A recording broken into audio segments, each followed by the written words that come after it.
Good morning. Rise and shine. Starting off your day with good vibes and great music. The greatest hits. This is the Morning Fix with Tabby Minor on Radio 44. All right, it is 4 minutes after 8 in the morning. Good morning. The second hour of the Morning Fix is on here on Radio 44, your music, your life. Now, in studio, I do have three gentlemen, and the conversation is Motorsport Kenya. I did tell you what happened last week. There's a bit of conversation going on. We need to check if the priorities still stand, right? Are we still rebuilding institutions? Are we still trying to restore stakeholder confidence? All of that is happening this hour. But we are getting into the music to warm us up right now. Kunal Ganjawala, Arijit Singh, standby. Also, Neha Kakar in this hour is all good vibes all the way to 10 in the morning. Now, don't touch that dial. We get into the motorsport conversation a bit. Good morning. All right, Arijit Singh coming through with that one at 13 minutes after 8 in the morning. And I am excited to have three gentlemen in the studio. And they said I shouldn't call them Mr. I still don't know why. But otherwise, gentlemen, good morning. Morning, Morning. Yeah, you know, the anytime we have guests here, our listeners really like to hear the voice and someone introducing themselves and just gauging the energy. And unfortunately, it is listener request, so I'm going to throw it to you. Please introduce yourself, your name, and perhaps describe your mood in one word. I will start with Mr. Chair. Hi, good morning, Tabs. Thanks for having us this morning. Yes. My name is Altaf Ganatra. I'm the Vice Chairman of Motorsport Kenya. We're excited to be here this morning and looking forward to a constructive conversation. And so what is the one word you describe your mood with this morning? Excited, I think. Yeah? Yeah. All right, I can agree with you. All right, tell me your name and describe your mood this morning. Morning, Tabby. My name is Umang Soni. I'm the chair of the Tarmac Commission within MK and chairman of Delta Motorsports Club. And we're here to have a great conversation. And your mood this morning is? I guess excited as well. Yeah? Yep. Okay. Mr. Wakili, I'm going to request that you use a different term to describe your mood, but please introduce yourself. Morning, Tabby, and morning to viewers. My name is Tariq Khan. I'm the head of legal and the legal advisor to the Motorsports Kenya. My mood today, less competitive. Yes. I knew you wouldn't use one word, but you know what? It's great to have you gentlemen in the studio. Mr. Tariq Khan, head of legal, and Mr. Umang Soni, chairman, Tarmac Commission, and Mr. Altaf Ganatra, vice chair, Motorsport Kenya. So before we even get into it, we were having a conversation off air, and I was asking what has been the situation with Motorsport Kenya before last week when the sports registrar came through and said, okay, now let's proceed with this. I think I'd like to ask you, Mr. Vice Chair. So the Motorsports Kenya, it has been a journey of about 3 years now. We've been trying to get the federation registered for that period of time. During that period of time, we had two clubs that were running events for the people who needed to participate, but there were no national events that were ongoing at that time. And we were basically preparing the groundwork for now Motorsports Kenya, the federation. Okay. And now we're on, and it is exciting, especially for motorsport fans here in Kenya. So let's address the question that most fans are thinking about. Yeah. So WRC. People know when they think Rally Kenya, they think WRC because, again, it is government backed. Yeah. So where does the registration of Motorsport Kenya leave Safari Rally? And how is there possibly a way that you will work with Safari Rally to keep this conversation on Motorsport Kenya going and having more people coming into engaging with it? I'll come back to you. Yeah, for sure. The WRC is Kenya's crown jewel, and MK is fully committed to its future. We have been engaged. In fact, this year, we actually participated and helped a lot in the organization of the event, and we are looking to doing that in the future as well. And we feel that the Safari Rally's best days are still ahead of them with MK in the picture. Okay, so it is a partnership that eventually will happen. For sure. Yeah. We are looking forward to that. Okay. I think you sound very optimistic. I appreciate that. Now, Mr. Chair, Tarmac Commission, Mr. Umang, there is the traditional gravel rallying, which is now dominating the conversations in Kenya, in terms of circuit and tarmac racing. And so when you have, now that you have the official backing of the federation, right, what is the blueprint, or what are you going to do? What is now working for you? What is the plan for you to revive tarmac racing and make it more accessible to Kenyans? Tabby, you're absolutely right. Gravel rallying has given us legends over the many years as the heritage of Kenya, and we're proud of it. But Tarmac is where we grow the next legends, possibly somebody listening today. This is the Fast and the Furious, the Need for Speed generations. Young Kenyans who love speed and competition. Tarmac racing has rich history in the country, from the tracks at Langa Langa at Gilgil, Nakuru, and Embakasi. I did not get to see these tracks myself as they vanished, but from the photos I've seen, they could have propelled Kenya to be an iconic F1 destination. We have already made significant progress in reviving Tarmac motorsports in Kenya. From the first event we held in Kiambu Ring in 2012 to recent competitions in industrial hubs such as Kansas City, which we held in April over Easter. And also we hold events at established go-kart tracks like Whistling Morans. But our last event that we held in Kansas City was a drag race, and we had over 50 participants and a footfall of over 2,500 people watching the event, which was a 2-day event.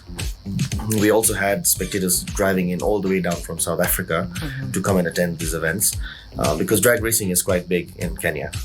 Together with what we've been developing is our track racing events. And some of these guys who come down and watch these events from all across East Africa, South Africa, they're quite surprised to see what Kenya has achieved in grassroots motorsports. In previous events, we've also hosted competitors from across the region in East Africa, and people sometimes do drive down their vehicles from South Africa to take part in these events as well. My blueprint is not about one big event. It is about building a ladder from a teenager in a parking lot to a national champion. To grow the sport, we need investors and partners who can support more than just the events. We need backing for driver development, infrastructure, and the tools required to take Kenya motorsports to the international stage. The Tarmac motorsport includes multiple disciplines, which include the time attacks, circuit racing, sprint racing, drags, drifting, hill climbs, and the superbike racing. Drifting in particular is hugely popular worldwide as well. That's when you see those cars going sideways, and they're not judged by speed and who reaches the finish line first, but it's basically based on how they take their car sideways and avoid obstacles. So I'm going to just interject a bit and ask. So you said the tarmacs, the ones in Gilgil and those other areas, you didn't get to experience them, but you have been in this space for a while. So perhaps would you maybe tell us why you didn't get to experience, or why you didn't see? How did they disappear while you were still part of this conversation? I think these tracks just basically disappeared. I think they went into real estate developments or whatever happened on those. I think on the track in Gilgil, there was some safety concerns, so they closed that track down, from what I heard. The other tracks just vanished, basically gone into real estate development and all. In fact, if you see one of the tracks that was there in Embakasi, some of the warehouses still have the start and finish lines even today. But that's the reason why we didn't have those. And if I don't know what happened in those days, but if those tracks still survived through time, we could possibly have upgraded tracks within the same location and possibly progress to maybe hosting an F1. And so that is not possible. We can't do upgrading. We just have to create new ones. It's basically we have to go into creating new ones. The place, the land, the space does not exist. There's probably tall towers on there. There's warehouses in some of the areas. So now we have to identify new locations, which we have identified a few, and possibly look at what kind of partnerships can come in to now develop these racetracks to take Tarmac Motorsports. And what about funding for those new ones that you're trying to create? Is it, because funding was an issue with the previous, yeah? So is it going to be an easy, smooth path? Is it you're ready, you know where you get your funds from? And I mean, that is the quest. That is what we're looking for, the funding. But I think with a better placed backing with the new federation, the new body, it will be a much easier task to take this on. But we have to also remember that when we're building such an infrastructure, we need to make sure that the sport exists. There was no Tarmac Motorsports some years ago. So this is what we've been working on for quite some years, where we can develop the drivers, the vehicles, the participants, the fan base and all of that. So when we have that infrastructure, we're not now looking to build a sport. It's already there, which now gets integrated straight onto a track. Okay. Appreciate your insights. You're feeling good? Yeah, you looked a bit tense earlier. No, not at all. Feeling very good. Yeah. All right, cool. You're getting this conversation coming through to you live from Radio 44, The Morning Fix. It is about 23 minutes after 8 in the morning. I will come back, talk about the paralysis that has been there in this field. And we'll be getting some insights from the head of legal, Mr. Tariq. But right now, Shreya Ghoshal coming through. Good morning.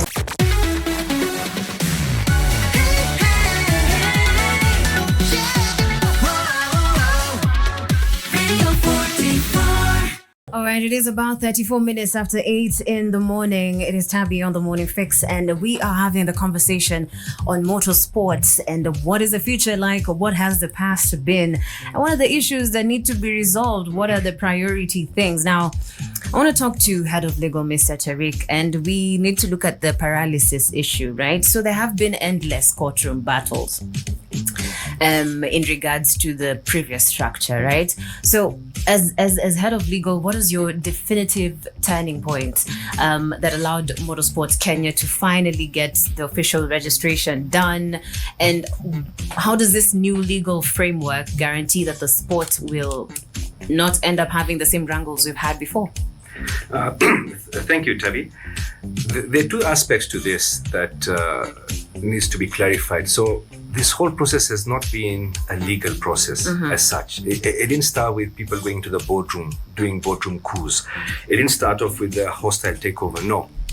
The turning point was, and if you look at like a movement, like the Arab Spring, yeah, there has to be a trigger, okay? And the trigger was that individuals became frustrated. You have children who want to take part in events and they're shut out, complete shut out. You can't do anything. They love the sport, they can't do anything. You got competitors, they have an issue, they want to raise something. You go to the former federation and you're told, go speak to your chairman. Okay, you got officials who don't know what to do. So what happened? It just built up, and there was kind of an explosion. It just, when everybody said enough is enough, we've had it. Okay, 90% of the motorsport fraternity just literally downed their tools and said, we've had it, we cannot function in these environments. That was, I would say, the turning point. In terms of the legal aspect of it, you've got to understand how the former federation was constituted. And if you allow me, It's okay. there were 12 clubs that formed the federation, the former federation. Okay, and ideally, as with time it was being told, the federation had a board of directors. The people who sat on the board of directors were meant to be representatives from the clubs that formed, who are the shareholders of this federation, the 12 clubs. But then with time, you're told is the 12 chairmen of those clubs would sit in the federation as the board of directors. And then, so you have 12 chairmen who are now directors of that federation. And then you have the sporting arm, the federation, the directors, theirs is policy decision making. Then you have the sporting arm, the Motorsport Council. The same 12 directors sit in the Motorsport Council. So they make decisions there. And then within the Motorsport Council, you have now what you'd call commissions, individual events, rallycross, autocross, rallying, karting, etc. The same directors sit in those commissions. I mean, that was a bit too much on their plate, so it worked out. It's called control. Okay? What are you seeing a pattern here? It's about the individual. You have a problem now. There's a dispute, for example. There's an appeal board. I don't want to go into that, but guess who runs the appeal board? The 12. Wow. They get to choose. In fact, there was an incident where a matter went to the appeal board, and the parents and the motorsport fraternity fought to have an appeal board that was fair. Then the appeal board came up with a decision, and it implicated one or two, I would say, directors. And what happened? The matter went to the board of directors, and they nullified that decision without even the decision coming out formally, and they disbanded the appeal board. So, when a competitor is told, you have a problem, go speak to your chairman. Who is he speaking to? So, what's happened? Bullying, intimidation. There's no way you can go. That was the background. So, it's an issue of governance, transparency. That was missing. So, when the 90% of the fraternity got together and said, we want a fresh start, what are they saying? We want to be Sports Act compliant. We want to have a governance structure that can go beyond us, that can go into the future. But more importantly, it was about the youth. Okay, we've actually lost 2 generations of motorsport competitors in this country. Okay, so the paralysis in terms of the law is right now you have a federation that is actually legally compliant with governance structures that is transparent, that is open to everybody, not just 12 people or 12 clubs, open to the whole public, right? That is the difference. It is now back to the people. Yeah. And I think that's very important for anywhere where there's leadership to at least have the people have a voice. Because what do you mean those 12 people were in charge for all that time? I think that's a bit crazy. And it's overwhelming also, if I may add. So let me come to you, Mr. Vice Chair. In regards to rebuilding corporate and sponsor trust, right? Because it is also going to be an important relationship to build over time. So one of your biggest immediate tasks is relationship repair, right? Because a lot has happened over that time. And we know some major sponsors step back over the years because there's no accountability like what he was mentioning earlier.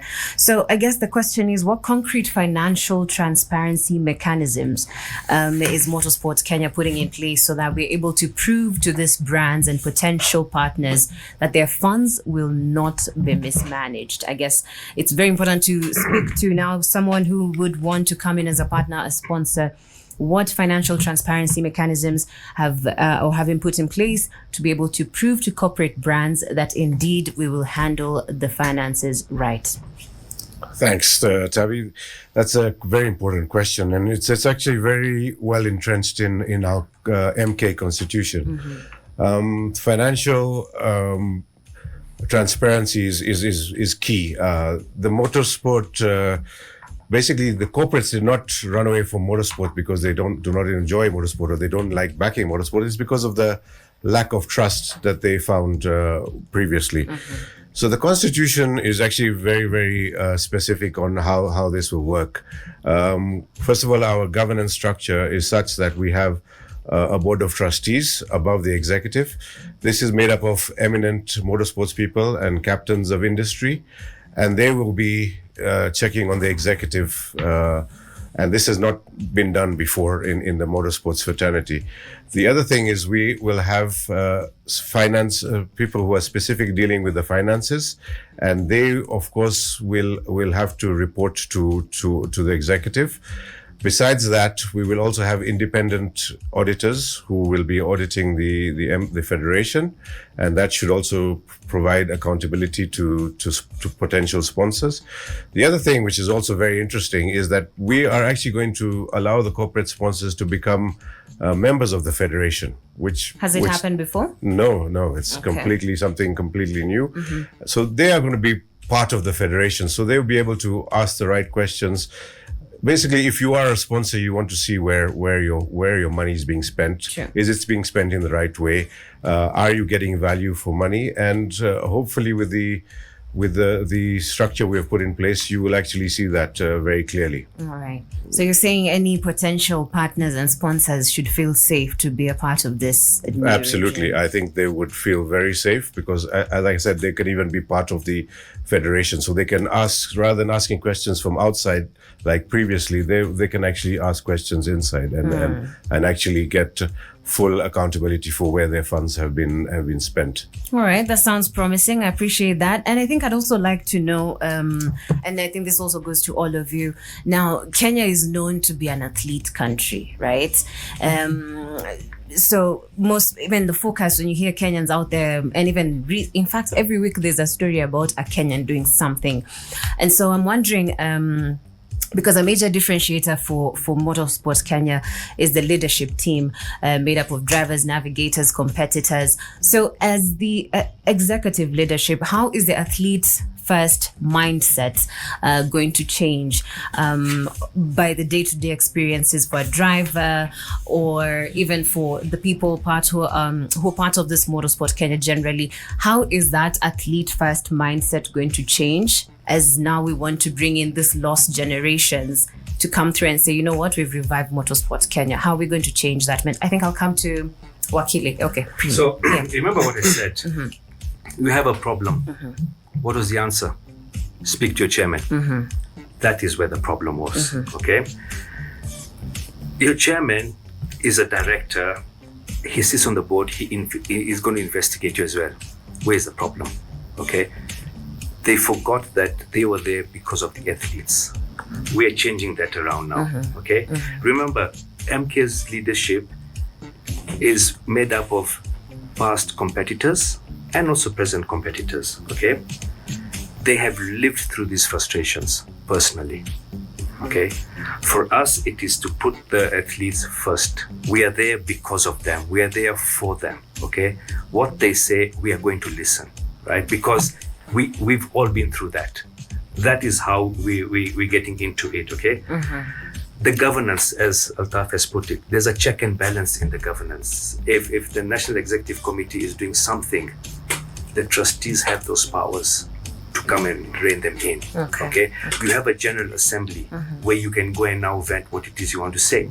So those systems are there. Licensing, sanctioning, dispute resolutions, it's all factored into it. Okay. And remember one thing, when I said MK, the turning point was, it was like a movement. So it's not something that came from the boardroom. We're not politicians. We just want to attract to go and have fun. Okay, that is the sort of the underlying principle to it. Okay, it is built for people, as you said, that marshal standing out in the dust. Okay, he needs to be appreciated. He needs to be respected, because if he's not there, you cannot compete. Okay, we're going beyond the boardroom. We're going back to where the sports actually belongs. And you will also see there's a lot of sports federations having that issue.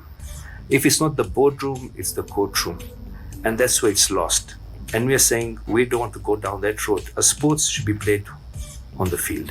So it's literally athlete centric. So do you think at some point in Kenya we'll say, Kenya is also quite, in fact, Motorsport Kenya is topping conversations in the world. Do you think we'll ever get there? Yes. Yeah. Do you know we have certain Kenyans who are competing outside of Kenya? Okay. And there's one or two who could not even get a license from the former federation to compete. They're competing under a foreign flag. We actually have Kenyans, Umang is a witness to it, who are on Tarmac, doing track racing. We have karters. They're there. We will get there. 5 years, you can call us back in. We'll actually give you a list. Yeah, I think the listener has also heard that, and they will hold you accountable to that for sure. Speaking of 5 years, let's talk about the 5-year inclusivity plan. And I think I'll come back to you, Mr. Vice Chair. We want to see the sport grow. We want people to talk about motorsport. So if you look at 5 years from now, what do you think your future plans, what do they look like to be able to have more inclusivity, more women, more youth in these conversations? Also, to be able to break the barriers that, this is not a game for some people and others. So in 5 years, what is your plan for inclusivity to the sports? Thanks, Tabs. Yeah, we actually have very, very bold and very ambitious plans for the youth and for the women. As the head of legal said, we have lost 2 generations, and we don't want that to happen. If you look at what we have been running, autocross, we have been running rally raid, we've been running RX, rallycross, we've been running the legends. If you look at all these, you will see already there's a huge amount of children who are participating. In the event we had over the weekend, we had 15 children who are under the age of 18 who are new participants. A lot of them are new participants in motorsports. We had 4 ladies who joined as navigators. Brand new. First time we saw them was this weekend.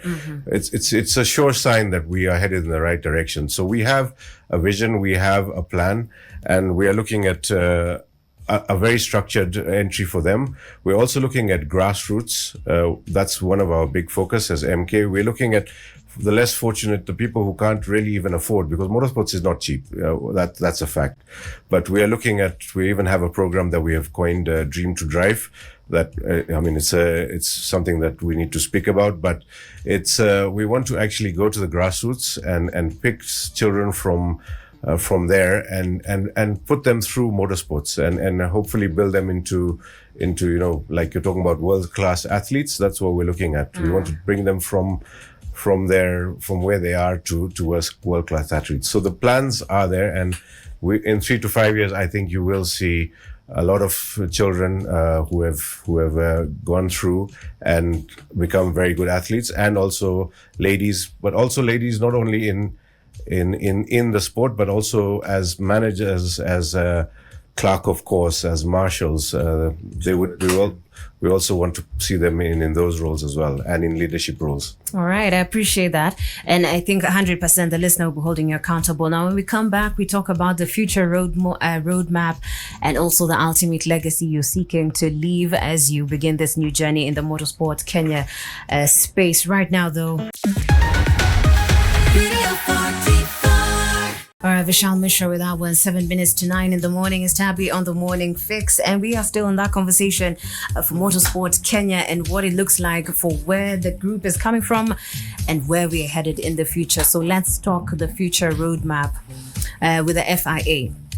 And I'm going to come to, I think I'll start with you, Akili. So the legal transition, it's not just a local thing. It's also international. So what is the immediate legal roadmap for formalizing motorsports alignment with the governing body FIA? And how do you ensure that our local sporting regulations they seamlessly protect our drivers and the events? Okay. So remember, registration as a national sporting organization is the essential first step. We've gotten that. Okay. Without it, you cannot formally engage the FIA as Kenya's recognized body, right?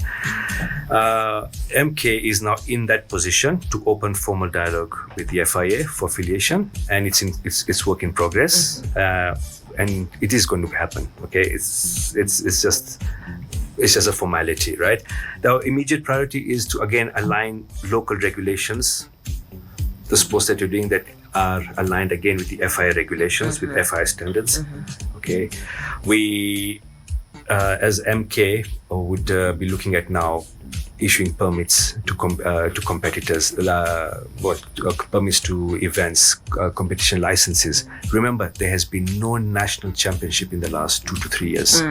No events. The last, I think, national championship event they wanted to have in rallying had, I think, 5 or 6 competitors. Okay, that needs to be revived. That has to be put into place. We need to put these things, especially to protect Kenyans who are competing internationally. We have quite a number of them. They are representing us very well. If you remember, this 2-3 weeks back, there's the Pearl of Africa. There was quite a good number of Kenyan entrants there. It was won by Kenyan. I think it was Karan Patel. Yeah. Saman Vora finished second. The Kenyans are leading the African Rally Championship on that aspect. So we need to protect that as well and need to ensure that happens. We are moving forward to answer your question, but as much as there's an urgency, but we are also very careful in terms of how we are going it. We want to get it right. Okay, we just don't want to go and do it. we want to make sure we get everything, so we get our ducks in order. Okay, so the roadmap is we've kickstart the process, and that is in progress at the moment. Yeah. Appreciate your response, but also you think all that will also be able to protect the drivers and all participants in this, right? Remember, transitions are always there, even in law. Okay, so there are those protections that are there. It's just a matter of time. Okay, we've started. We should have done this earlier, but we've started it now, and everything is in progress. The government is aligned. The government knows about it. So you'd asked an earlier question about the WRC Safari Rally. It's protected. You're asking about the competitors. They are protected. The FIA is also aware of it. They're working on it. So it's just time. That's it. Progress over progress. time. But progress is taking place. Yes. All right, Mr. Vice Chair, I'd like to talk about this timeline we're discussing, because I'd like to know what is the forward-looking timeline. We are opening up official memberships to clubs across the country, and perhaps you could also tell us how you're structuring the upcoming elections. I think you mentioned, I think it's okay to talk about the elections, right? So I'd also like to know how you are structuring the upcoming elections to ensure fairness and inclusivity, of course, in regards to this situation. So maybe tell us, what is the timeline to open up official memberships to clubs across the country, and what is your structure in the upcoming elections to ensure fairness? Yeah, thanks, Tab. So the elections, as per the MK Constitution, have to be held within 90 days. 90 days. So that's basically the timeline we're working under. Yeah. So in this timeline, we need to basically ensure, like you're saying, that the clubs and individuals are basically onboarded. And once that is done, we can then proceed with the elections. So, the interim team success will be measured not by how long we hold power, but how cleanly we hand it over to the next committee.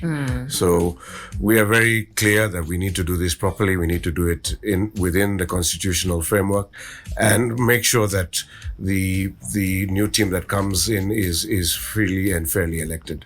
All right. Yeah. So you hope that once elections happen, you'll be able to have some sort of control even to the team coming up next, and the structures will be aligned and everything will be fair. Yes, that's the plan. A lot of people talk about fairness even in the general election scope, and most times it doesn't happen like that. So let's hope it will happen like that in motorsport.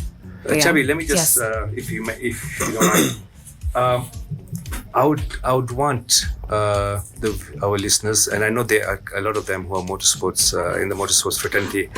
I would want them to read the Constitution. I could sit here and I would start going it, but then it becomes so legal jargons and it's boring. Okay, but I would love it if they would read the Constitution. It's a very forward-thinking Constitution. It is a very modern Constitution. The question you've just even asked Altaf now. It's 90 days and going to elections. None of us, well, I'm just a lawyer, but none of them are even interested in being there. Why is that the case, though? These are interim officials. Because remember, it's a movement, as I said. We're there. It's just to show you that MK is not about the individuals. It is about the sport. Nobody is like saying, I want to be. And even if I said I want to be the chairman, 2 terms and that's it. Out you go. Okay, if I misbehave, there are checks and balances. The Constitution is very elaborate in that it's huge on governance. I would recommend. I'd actually insist to people read the Constitution. And it can be found online as well. Yes. All right. That was our homework. You need to at least read the Constitution to understand what is happening and what is required of you. Let's talk legacy. Before we wrap up this, and I think I'll start with you, Chairman, Tarmac Commission. In fact, I know all of you were once. Did you all race at some point? Yep. Do you miss the tracks, or are you going back to it? That's why you don't want to be in this position. Still race. We're still racing. You still do. We're still racing. Yeah? Leading by example. Yep. Great. Okay, let's talk legacy, and I'll start with you. So in 5 years, 10 years, we're talking about, the rebirth of Motorsport Kenya. What does the ultimate success look like for you in your position, your capacity? And what legacy do you want to leave behind perhaps in the next few years? I think what we can say is that the legacy we'd like to leave behind is seeing the participants enjoy what they like to do best. Seeing more and more people want to get involved. Younger drivers coming into whether it is rallying or autocross or whichever discipline it may be. If you're to talk about just the tarmac in itself, because it's at the revival stage, is to be able to see how we can create platform for people to come and race, the infrastructure that is required for them to come and race. And as we've said here earlier, motorsports is expensive. With how things have been, it's been pretty difficult getting sponsorships, not just for event organizers or the clubs, but also for the teams that are racing, people who'd like to get involved in it, getting their vehicles ready for the races and all. So that is, I think, something. And as we mentioned, the governance, if any team is aggrieved or if any driver is aggrieved, where does he go? There has to be a system and a structure in place where they can go and make their complaints, and it has been looked at objectively. And you're not receiving the, go speak to the chairman comments anymore. Yeah, that should not. I mean, that's something that we not advocate for at all. It's something we want to see gone. There should be a place where they can go and put in their complaints, and it will be looked at in a proper manner. All right. And what do you want them to say in 5 years about you? That used to be a really good. I know a good lawyer. I know a good lawyer. I know people who can change things around and ruffle feathers around. Okay. Okay, that's a good legacy to leave behind. Mr. Vice Chair, Mr. Altaf, talk to me about your legacy 5 to 10 years from now, and what do you want to at least see happen within that time frame? I think it would be very, very nice that we don't have a situation like we saw in the last couple of years happening in the future, because of the structures that have been put in by the Constitution.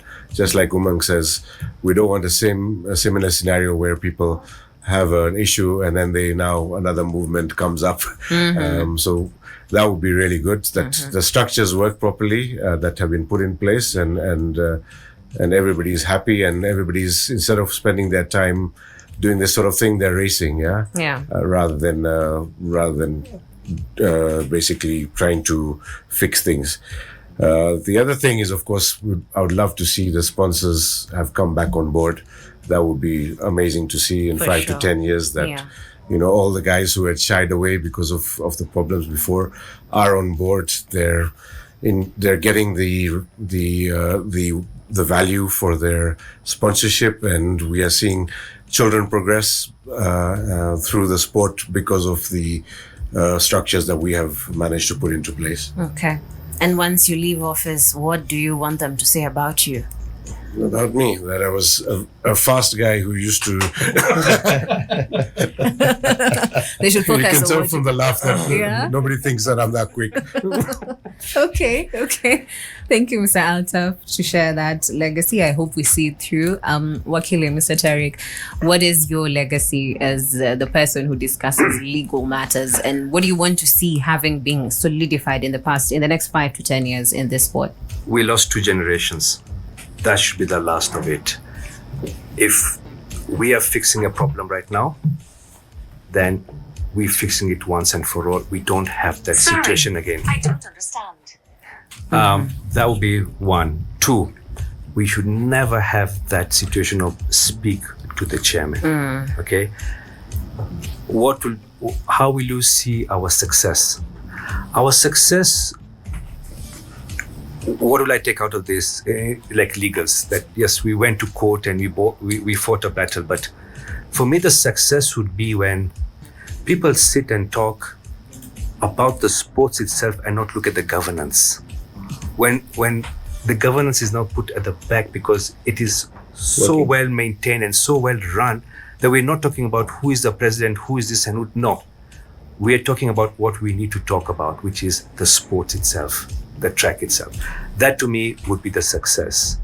But for me, the legacy, never again. 2 generations, never again.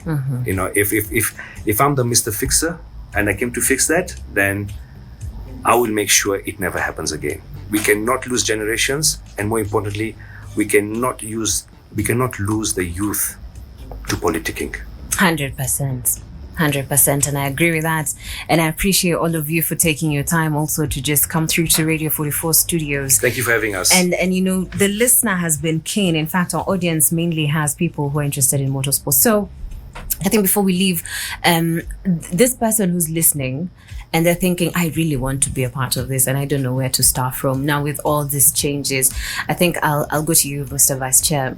This person who's listening and is wondering, okay, it's fine, you guys are driving, you guys are right, I also want to be there and I don't know where to start from. Where would you send them? So thanks for that question. I think right now we have, if you're interested in Tarmac, then there's Umang from Delta Motorsports, which is on the Tarmac side. We have 254 Motorsports, which is doing autocross.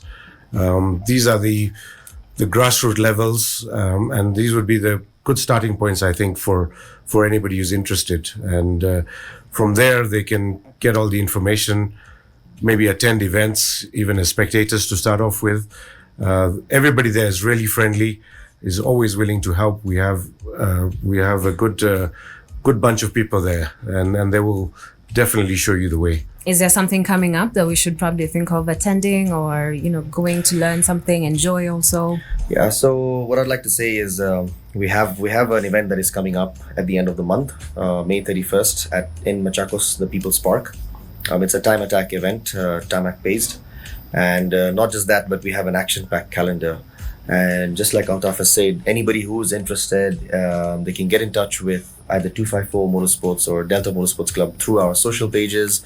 Like I said, everybody's very helpful to get you in on and what the processes are and all of that. And I think at the moment we're looking at 2 clubs, but as a federation we will grow in terms of the number of clubs that will join, as we need to get our general meeting and all that sorted out, and the sport will grow wider from there. Okay. So we'll have multiple other clubs and all this communication. We are trying our level best also in terms of marketing, PR and all of that, just for people to know how to get involved in it. Okay. And where are you guys racing so we can also come and watch you, or is it like a private affair? No, I mean, like the 254, we just had an event this weekend at Soni, which was really well attended. Our next event is at the end of June. I'll send you an invite so you can also come and be part of the action. Please do. But there are events. So there are calendars. There's an RX event, I think in the middle of the year.